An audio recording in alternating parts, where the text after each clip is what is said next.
Hello everyone, so paalis nga tayo ngayon and merong dumating sa ating parcel and this parcel is from US. So nakareceive tayo ng parcel from San Diego, California. I got my phone from Beyond the Box Market.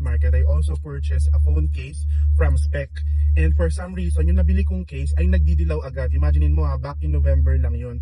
Pero nagdidilaw na siya agad. And yung price ng case na yun ay 1,990. And nalaman ko na, eto siya guys nalaman ko na meron pala siyang warranty. So, what's in the box? So, ito lang naman. Yan, tsaka yung mga wave-in, tas ito.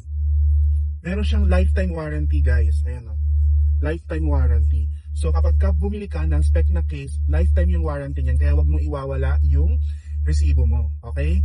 So, ang gagawin mo lang, punta ka lang sa Google, hanapin mo yung email ng Spec Customer Service, i-email mo sila, sabihin mo kung anong nangyari, i-send mo yung case mo, yung may issue na case, ayun ang ganda nyo. Tapos, i-send mo din yung resibo mo.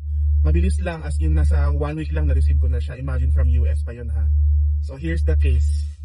Hindi ko napakita sa inyo yung luma kasi dumating to, paalis kami. So, ayan siya, ang ganda At ang ganda ng quality nito guys, matigas siya, makapal, at alam mo na, secured yung phone mo.